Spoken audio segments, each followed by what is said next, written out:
Picture the roaring crowds of a Roman arena. The sun burns high, sand sticks to sweat, and weapons clash as men fight for their lives. Among these gladiators stood one man whose name would shake the Roman Empire, Spartacus.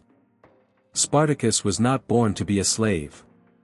He came from Thrace, a land far to the north of Greece. Strong, skilled, and brave, he once served as a soldier. But fate turned cruel. Captured by Rome, he was sold into slavery and trained as a gladiator. The Romans thought they had broken him, turning him into entertainment for their bloodthirsty crowds.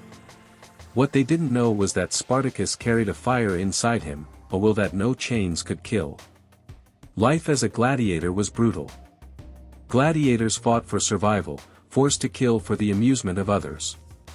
Some were criminals, others were prisoners of war, but all were trapped in the same cruel system. Spartacus fought with strength and skill, earning fame in the arena. But he never accepted his fate. To him, freedom mattered more than glory. In 73 BCE, he made his move. Along with about 70 gladiators, Spartacus escaped from a gladiator school in Capua. Armed first with kitchen knives and stolen weapons, they overpowered their guards and fled into the countryside. Rome thought they could crush the escape quickly. Instead, Spartacus grew stronger. Thousands of slaves joined him, men and women desperate for freedom. His small escape turned into a full rebellion. Spartacus proved himself a leader like no other. He was not only a fierce warrior but also a brilliant strategist. His army defeated Roman forces again and again. What had started as a band of runaway slaves became a force that humiliated Rome's legions. For 2 years, they roamed the countryside, winning battles and gathering followers. Spartacus dreamed of leading his people out of Italy, over the Alps, and into true freedom. But freedom was not easy to reach. His army grew large but also divided. Some wanted to plunder Rome's lands, others wanted revenge, and many feared leaving Italy. Spartacus kept fighting, but Rome was determined to end the uprising.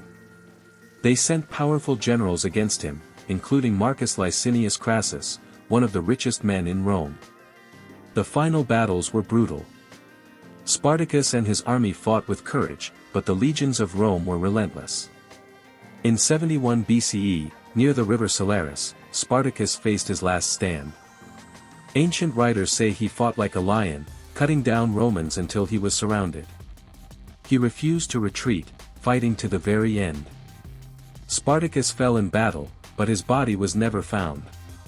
Even in death, he remained a mystery. Rome took revenge. 6,000 captured rebels were crucified along the Appian Way, their bodies lining the road as a warning. But despite Rome's cruelty, Spartacus could not be erased. His story survived, carried by whispers, legends, and history books. Spartacus was more than a gladiator. He became a symbol of freedom, of defiance against impossible odds. To the Romans, he was a dangerous rebel. To the oppressed, he was hope itself.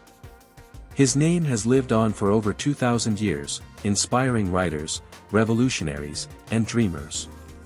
The Thracian slave who fought Rome. The gladiator who became a general. The man who chose freedom over chains, even if it meant death. Spartacus may have lost his war, but in legend, he won immortality.